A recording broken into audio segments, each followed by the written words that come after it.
फिर से 0 से स्टार्ट हो गई है। तो हम लोगों ने बताया आपको कुछ फार्मूले बताए जिनके बारे में हम लोगों ने बात की। अब आपको प्रतिशत त्रुटि क्या होती है इसके ऊपर चर्चा करनी है। तो बहुत से यंत्र आपके पास लैब में हैं जिनके द्वारा आप प्रैक्टिकल करेंगे।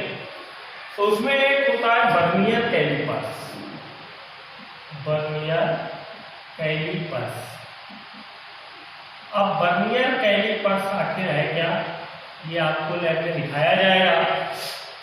एक यंत्र होता है इस तरह का जिसमें दो जबड़े टाइप के नीचे होते हैं और दो जबड़े टाइप के ऊपर। इस वर्नियर कैलिपर्स की सहायता से हम किसी गोले का व्यास ज्ञात कर सकते हैं या पतले तार का बाहरी व्यास ज्ञात कर सकते हैं, खोखली वस्तु का आंतरिक व्यास ज्ञात कर सकते हैं। तो जब वर्नियर कैलिपर्स में अगर हम लोग देखें तो किसी यंत्र को प्रयोग में लाने से पहले उसकी एक शुद्ध माप ज्ञात करनी पड़ती है कि आखिर एक मिनिमम माप क्या होनी चाहिए। उस माप को ही हम क्या कहते हैं, शुद्धतम माप। और इस शुद्धतम माप को ही नाम दिया गया है अल्पतमांक। क्या नाम दिया गया है? अल्पतमांक। तो सबसे पहले हम लोग अल्पतमांक के बारे में जानेंगे। अल्पतमांक क्या होता है? अल्प माने होता है सूक्ष्म, मांक माने होती है माप। सूक्ष्मतम माप अल्पतमांक कहलाती है। तो किसी यंत्र की क्या होती है अल्पतमांक? किसी यंत्र की न्यूनतम व सूक्ष्मतम, न्यूनतम व शुद्धतम माप। किसी यंत्र की न्यूनतम व शुद्धतम माप अल्पतमांक कहलाती है। ठीक है, तो अल्पतमांक की परिभाषा की अगर हम बात करें तो किसी यंत्र की न्यूनतम व शुद्धतम माप क्या कहलाएगी? अल्पतमांक कहलाएगी।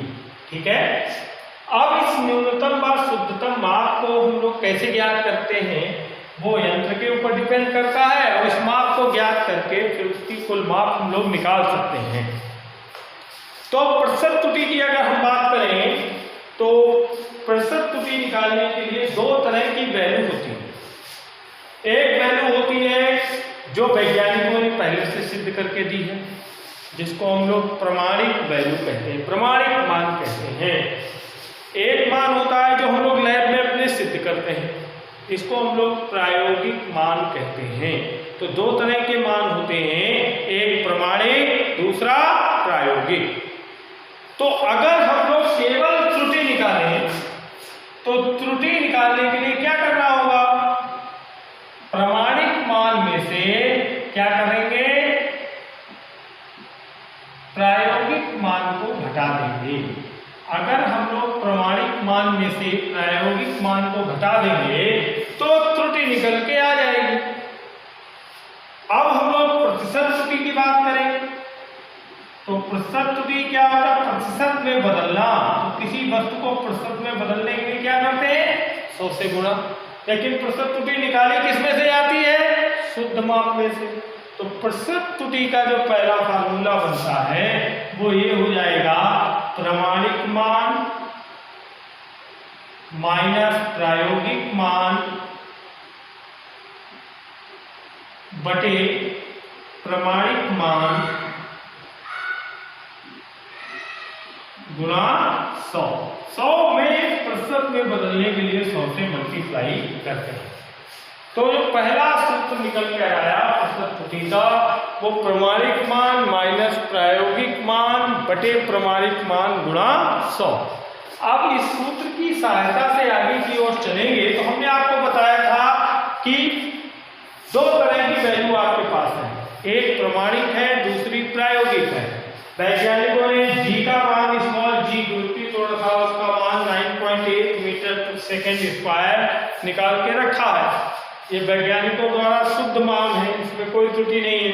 लेकिन हम लोग अपने आप जो कैलकुलेट करते हैं, चूंकि हमारी लैब में इतनी शुद्ध व्यवस्थाएं नहीं हैं, इतनी आदर्श व्यवस्थाएं नहीं होती कि हम लोग यहाँ पर जी का वैल्यू एक्चुअल निकाल दें, तो उस वैल्यू में कुछ ना कुछ डिफरेंस अवश्य आएगा और उस डिफरेंस को निकालने के लिए ही इस सूत्र का इस्तेमाल करेंगे।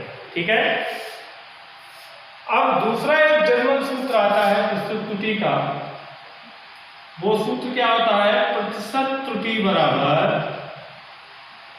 अल्पतमांक बटे कुल माप गुणा 100।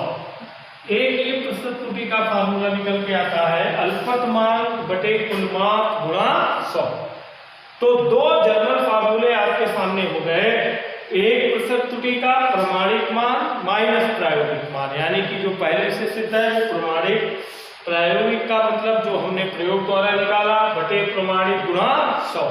एक प्रतिशत त्रुटि का आ जाएगा अल्पतमांक बटे कुल माप गुणा 100, यानी कि अल्पतमांक में से कुल माप, अगर हम कुल माप में से अल्पतमांक निकाल लें और 100 से गुणा कर दें तो उसकी प्रतिशत त्रुटि निकल के आ जाएगी।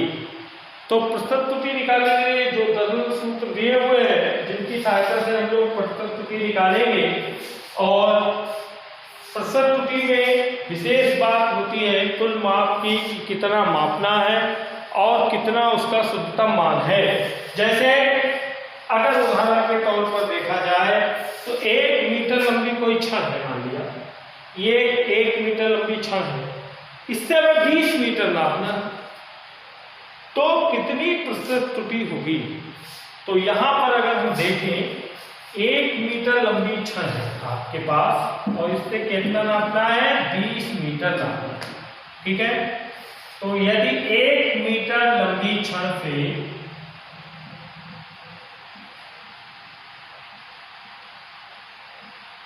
20 मीटर नापा जाए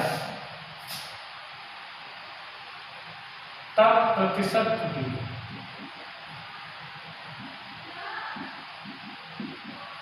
ठीक है। तो हमारे पास शुद्ध माप कितनी हो गई?